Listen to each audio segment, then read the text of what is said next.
আসসালামু আলাইকুম। আজ দেখাবো লাইন টুল এবং রেক্ট্যাঙ্গেল টুল বা শেপ টুল যাই হলো। আমরা প্রথমে একটি লাইন ক্লিক করে নিলাম, তারপরে আমরা এখানে লাইন দেব। একটা ক্লিক করতে আমাদের এই ডায়লগ বক্সটি আসলো, আমরা এখানে ক্লিক করে দিলাম, একটি লাইন হইল।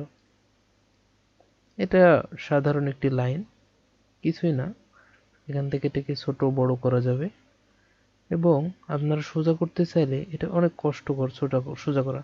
সেজন্য আমরা এটাকে এক মাথা ধরলাম, তারপরে আমরা শিফট ক্লিক করে যদি আমরা ড্র্যাগ করি তাহলে এটি সোজা হয়ে যাবে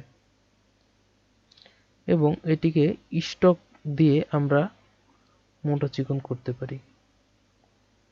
এতো স্টক দিলাম, এটা হলো মোটা হয়ে গেল অনেক। এবং আমরা এই কার্ভস টুল দিয়ে এটাকে ছোট বড় বা ব্যান করতে পারবো ইচ্ছা মতো।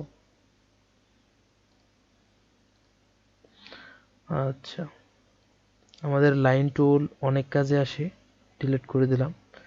এটা আমাদের লাইন টুল, আমরা শিফট ক্লিক করে ড্র্যাগ করলাম একটি লাইন। এখানে যদি আমরা ক্লিক করি তাহলে এ লাইনের সমানই আরেকটা লাইন তৈরি হবে এখানে। আচ্ছা, আমরা সিলেকশন টুল সিলেক্ট করার পরে এটা নিয়ে আসলাম পাশে।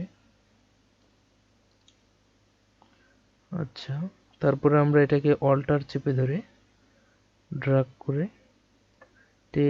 আরেকটি করলাম এবং এখানে আমরা ডুপ্লিকেট করতে পারবো কি, কন্ট্রোল ডি।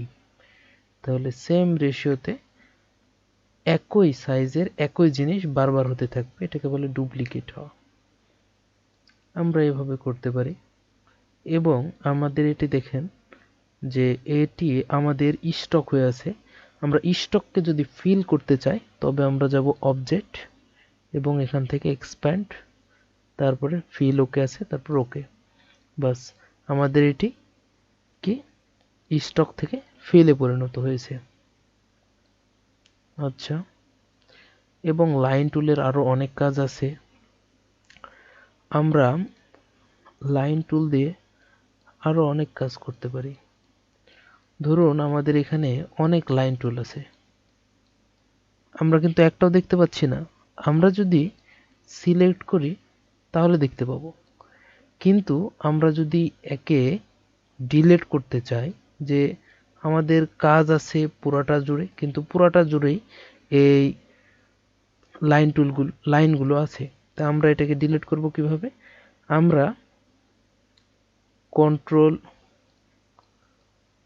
আমাদের লাইনের ভিতর এরকম শেপও আছে এবং এর নিচ দিয়ে লাইনও আছে। আমরা কোনো কিছুই দেখতে পাচ্ছি না, শুধু জানতে পারছি যে এখানে কিছু আছে। আমরা সবগুলোতে হলুদ অথবা আচ্ছা যাই হোক, কোনো কালারই দিলাম না।